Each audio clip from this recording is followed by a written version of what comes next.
यही बात नरेंद्र मोदी जी भी कहते रहे हैं कि शांति के रास्ते से ही किसी भी समस्या का समाधान हो सकता है। युद्ध जो है वो समस्या का समाधान नहीं है, बल्कि खुद अपने आप में समस्या है। इस्तीफा दें भी बीजेपी से इस्तीफा देना, अगर उनको तकलीफ है, दर्द है, तो इस्तीफा दें बीजेपी से।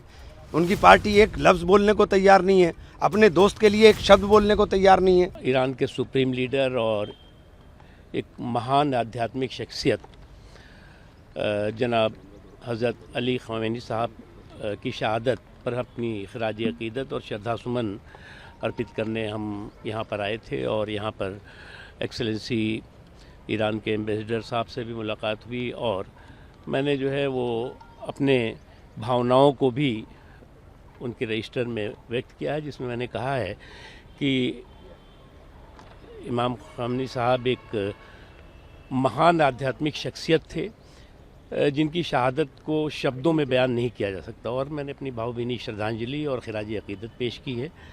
और मेरा भारत जो है वो हमेशा बुद्ध की धरती है, युद्ध के कभी भी समर्थन में नहीं रही है, वो शांति के पक्ष में रही है। और यही बात नरेंद्र मोदी जी भी कहते रहे हैं कि शांति के रास्ते से ही किसी भी समस्या का समाधान हो सकता है। युद्ध जो है वो समस्या का समाधान नहीं है, बल्कि खुद अपने आप में समस्या है। और जो संकट के समुद्र से अमन का अमृत निकले, ये हम सब लोगों की अपेक्षा भी है और उम्मीद भी है। और भारत की दृष्टि से जिस क्षेत्र में ये संकट है उसमें करोड़ों हिंदुस्तानी लाखों करोड़ों हिंदुस्तानी वहाँ पर रह रहे हैं। वहाँ के में जो है, चाहे वो व्यापार कर रहे हों, चाहे नौकरियाँ कर रहे हों, चाहे उनके भी हित जो है वो हम भारत के उनके साथ भी जुड़े हुए हैं। उनकी भी हिफाजत के लिए शांति उस पूरे के पूरे खित्ते में बहुत ज़रूरी है। और हमारी तो यही प्रार्थना है कि इस संकट के समुद्र से अमन का अमृत जल्द से जल्द निकले और इंसानियत की रक्षा हो, इंसानियत महफूज हो और इंसानियत पर जो है वो संकट जो आया है वो ख़त्म हो सके। देखिए, आज पूरा जो हमारा मुल्क का एक बहुत सच्चा दोस्त और हमारे लिए हमेशा अच्छी सोच वाला व्यक्ति, जो हमेशा भारत के लिए बेहतर सोचते थे, उनका चला जाना यकीनी तौर पर हर हिंदुस्तानी को तकलीफ़ दे रहा है। ख़ामेनी साहब का जैसी लीडरशिप सदियों में पैदा होती है और मैं उनकी उस शहादत को सलाम करता हूं, जिन्होंने अपने राष्ट्र के लिए, अपने देश के लिए शहादत को खुद चुनने का काम किया हो। वो हो सकता था कि सेफ पैलेस पर चले जाते, लेकिन उन्होंने कहा कि मैं अपने लोगों को अगर सेफ पैलेस नहीं दे सकता तो फिर मेरे लिए भी इसके कोई मायने नहीं है। तो ऐसी लीडरशिप जो अपने लोगों के लिए अपनी जान की परवाह ना करे, ऐसी लीडरशिप को सलाम है।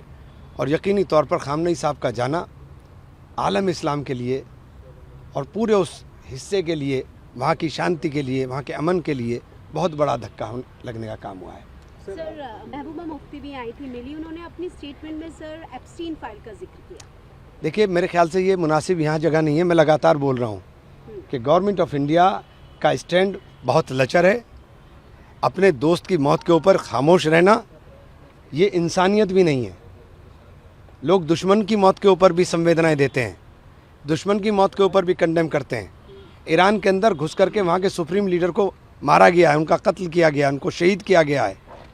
और गवर्नमेंट ऑफ इंडिया का इतना लचर स्टैंड ये हिंदुस्तान के लिए बेहतर नहीं है। इमरान साहब अभी मुख्तार अब्बास नकवी भी आए थे और वो संबंध रहा है, तो इस्तीफा दें भी बीजेपी से इस्तीफा देना, अगर उनको तकलीफ है, दर्द है, तो इस्तीफा दें बीजेपी से। उनकी पार्टी एक लफ्ज़ बोलने को तैयार नहीं है, अपने दोस्त के लिए एक शब्द बोलने को तैयार नहीं है।